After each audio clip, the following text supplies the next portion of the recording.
Dans le cadre de notre voyage scolaire, nous avons décidé d'étudier une innovation produit. Nous avons notamment découvert une innovation quant aux produits financiers.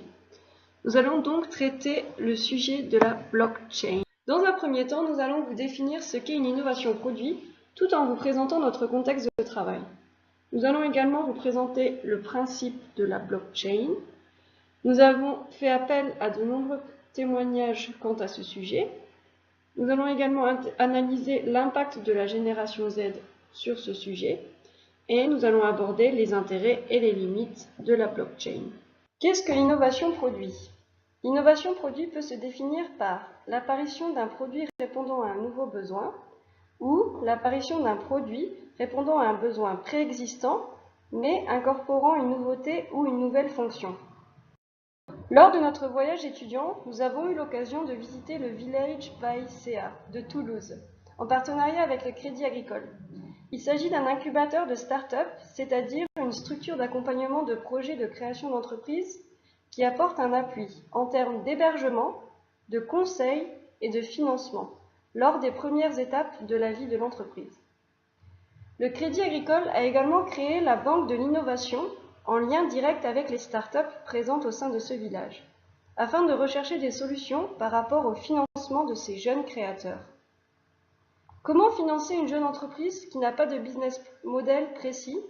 Comment appréhender le risque financier dans un contexte de création de start-up sont les questions auxquelles le Crédit Agricole tente de répondre par le biais de produits financiers innovants. La monnaie virtuelle, telle que le Bitcoin ou la blockchain, sont des systèmes informatiques susceptibles de révolutionner nos transactions financières ou autres. Le 2 septembre 1969 marque le début et la naissance d'Internet avec ARPANET. Par la suite, l'année 1991 se rappelle de la création du premier serveur pour surfer sur le web.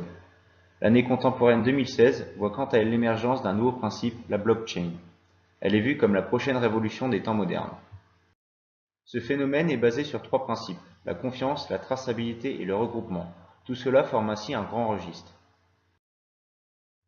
C'est un système informatique regroupant des blocs représentant l'ensemble des transactions passées.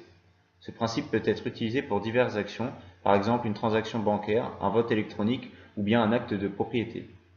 Ainsi, ce principe permet de limiter les différents intermédiaires tels que les banques et donne un pouvoir décentralisé aux utilisateurs. Pour effectuer des échanges et transactions, il faut de la monnaie et celle-ci est remplacée par le Bitcoin. Pour mieux comprendre cela, prenons l'exemple d'une transaction simple. Monsieur A souhaite donner 200 bitcoins à Monsieur B. Pour cela, ils possèdent tous deux une clé publique, vue comme une adresse publique ou boîte aux lettres, et ainsi une clé privée portant le rôle de signature. Ainsi, Monsieur A initie la transaction avec sa clé privée et l'envoie à la clé publique de Monsieur B. Cette transaction forme ainsi un bloc où est inscrit les clés des deux utilisateurs, la date et le montant de la transaction. Pour rendre tout cela fiable et sécurisé, des entreprises ou particuliers donnent de la puissance de calcul à la chaîne appelée mineur.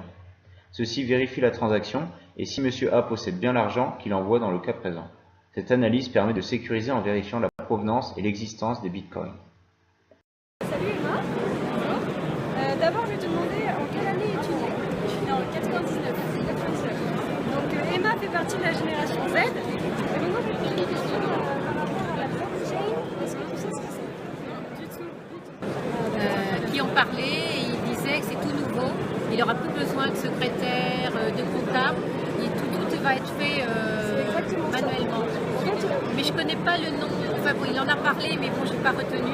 Mais c'est vrai que c'est, bah oui, il y aura moins de personnel. Enfin, il avait l'air d'être très satisfait. Mais c'est tout. Oui, en vrai, c'est une transaction entre oui. A et B, un agriculteur oui. et l'autre. Oui. Il n'aurait plus besoin de comptable, ni de oui, c'est ça. Oui. Ni de notaire. Enfin, je ne sais pas pour le banquier, mais je sais qu'ils ont. Il n'y a plus besoin d'appareil, de secrétaire et tout ça. Vous avez déjà entendu parler sur le Bitcoin? C'est une monnaie virtuelle. Oui. Aussi. Oui, mais je ne sais pas si ça marche comme ça. Bonjour Renaud. Donc on vient te rencontrer pour notre projet innovation. Donc je voulais d'abord te demander quel âge tu as. J'ai 22 ans. D'accord. Et est-ce que tu connais la blockchain? Non, je ne connais pas la blockchain. C'est vrai que ça correspond un peu au boîtier Carnot qui supprime les carnets de notes pour les agriculteurs. Donc en fait, l'agriculteur va poser ce boîtier sur son engin agricole et toutes les données vont directement arriver dans l'interface web de Carnot. Et donc en fait, on va supprimer l'intermédiaire entre l'agriculteur et l'interface. C'est ça? Voilà. Du coup, c'est vrai que c'est un système qui se rapproche de la blockchain.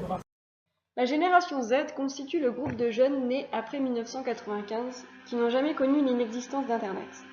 Il est intéressant d'étudier les comportements et modes de consommation de cette génération afin de mieux comprendre leur contribution dans la mise en place de la blockchain. Il s'agit de personnes adeptes aux nouvelles technologies. En effet, ils sont plus à même de penser qu'un ménage doit être équipé des dernières technologies et sont plus susceptibles d'être les premiers à adopter de nouvelles technologies.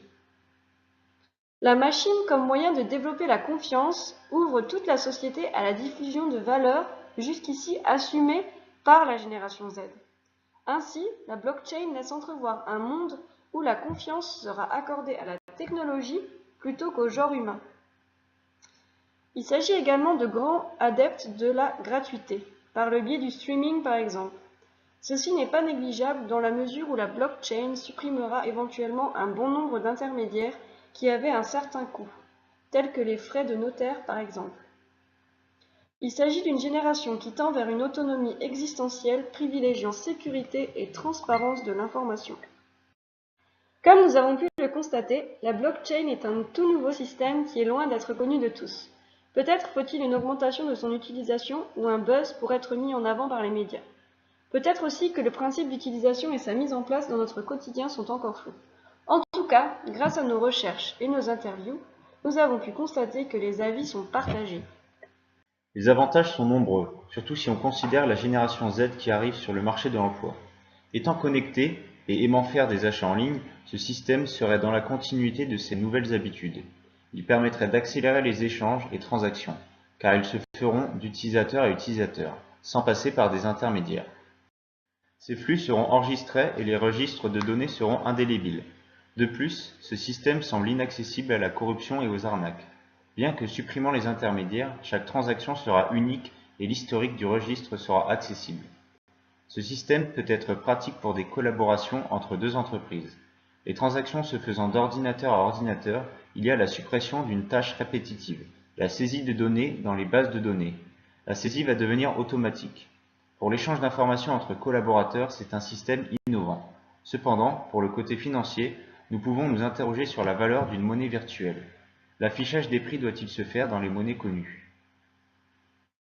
Nous pouvons aussi nous demander jusqu'où le produit financier peut évoluer et quelle place l'aspect social va tenir dans ces nouveaux modes de transaction.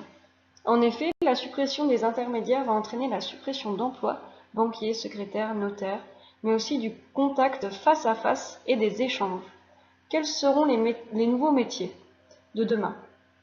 Nous pouvons imaginer un manque de conseils et de communication entre professionnels.